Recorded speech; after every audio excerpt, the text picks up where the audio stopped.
The word adventures is in my YouTube channel title for a pretty good reason.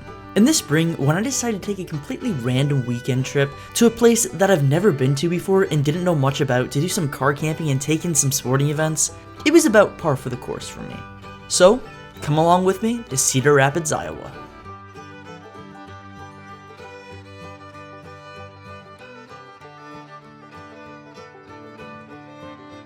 The journey started out with a pretty decent car ride from where I live in southeast Wisconsin. Driving across the southern portion of Wisconsin, you really notice change in the landscape. As in the east, the land's mostly flat. Then once you get more towards the central part of the state, it turns into some really lovely rolling hills.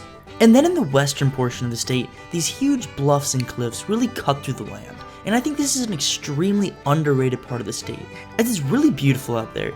And of course it wouldn't be driving through the Midwest without getting behind a huge truckload of hay. And eventually I made it through all these bluffs and to the Mississippi River, the second largest river in the United States. And although the Mississippi River is kind of romanticized in school textbooks and by Mark Twain, it looks pretty dirty. And as we go across the river, we now enter into Iowa, and as the sign here says, the people of Iowa welcome us. Thank you, that's so kind. Once into Iowa, I stopped in the city of Dubuque, which is actually a pretty cool city. I went to a park that was up on a bluff that overlooks the river as well as a lock and dam system. This is General Zebulon Pike Lock and Dam number 11. That's definitely a mouthful of a name. And this was open for boat navigation all the way back in 1937. It's pretty cool to look down at this and think about all the boats that have passed through here over all those years, as it's on the National Registry of Historic Places. And when I was there taking in the scenery, there were a few bald eagles swooping around, which is pretty cool to see.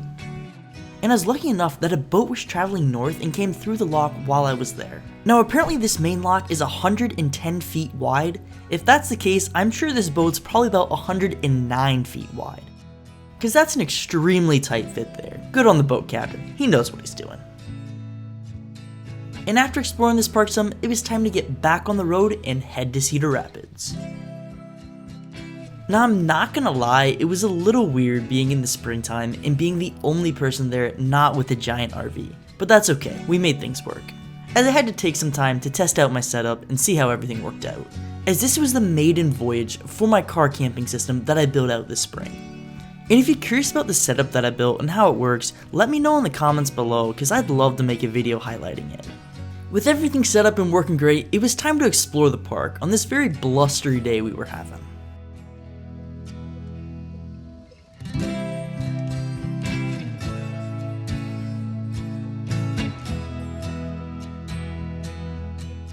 It was extremely flat, but had some pretty good scenery.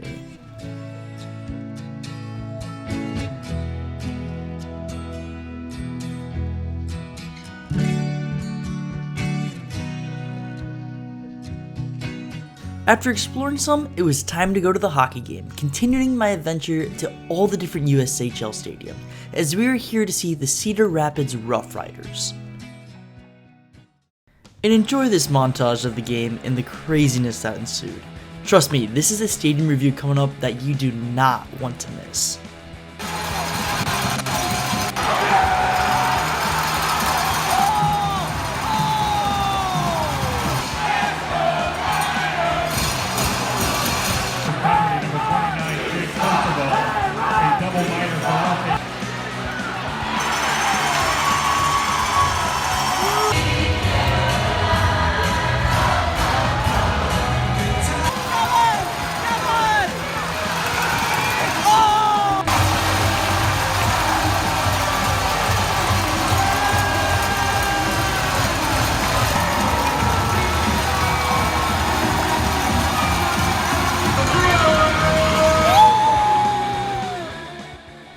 So yeah, that atmosphere was absolutely insane, and my ears were ringing well after I left the arena, because that place was so loud. So be sure you stay tuned to the channel to see the full stadium review for the Cedar Rapids Roughriders. It's gonna be a good one.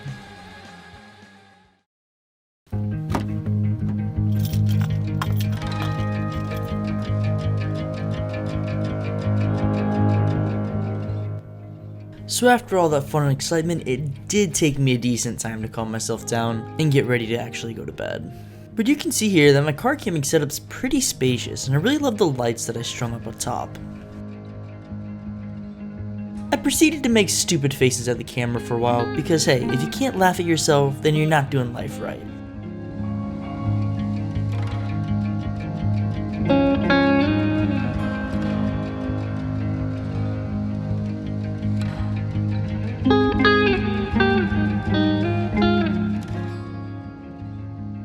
But eventually, I did go to bed.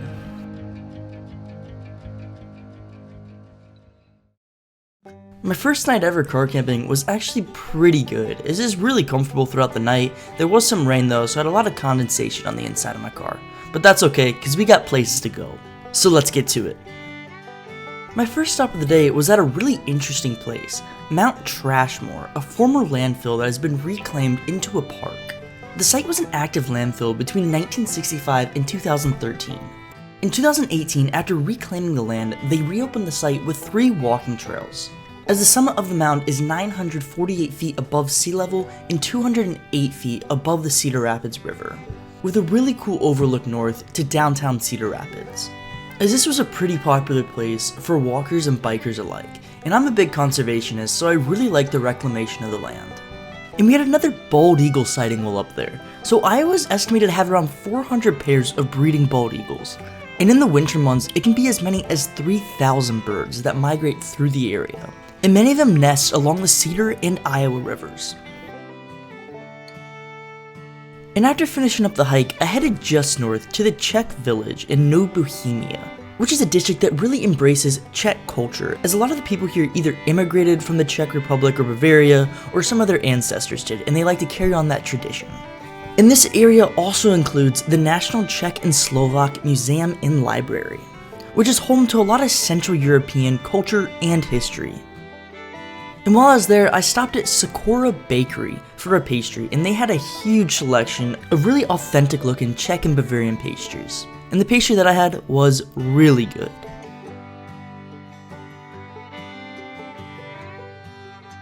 I walked through the streets quite a bit, taking in the culture of the area and seeing a lot of the different elements and small details that they had to pay homage to their homeland.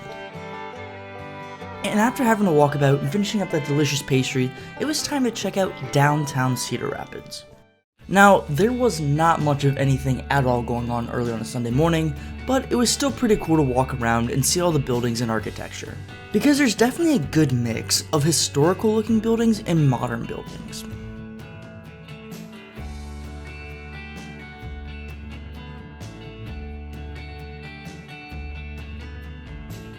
And also went across the river from the Quaker Oats building, had a really good view of the Cedar Rapids River and also downtown from there.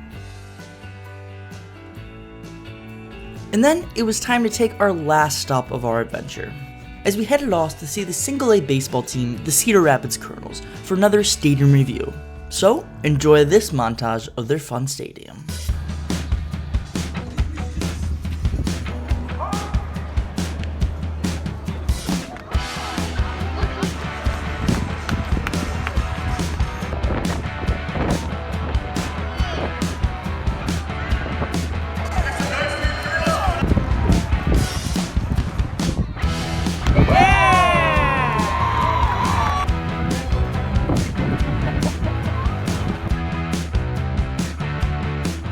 So, the Kernels obviously did not have the same kind of energy and atmosphere that the Roughriders did the night before. However, it was still a really cool stadium and a fun experience, and I look forward to doing a stadium review for that stadium as well. So make sure you stay tuned for that upcoming video. And that about does it for my trip to Cedar Rapids, Iowa. I know this is a little bit of a different type of video apart from my stadium review series, but definitely let me know if you enjoyed this video or not. And if you did, be sure to give this video a thumbs up and subscribe to the channel if you haven't done that already. I really enjoyed making this video and putting together this little travel adventure vlog. So let me know in the comments if you'd like to see more of these, because I'd love to make more. But thank you so much for coming on this adventure with me and watching this video, and I will see you again soon. Thanks.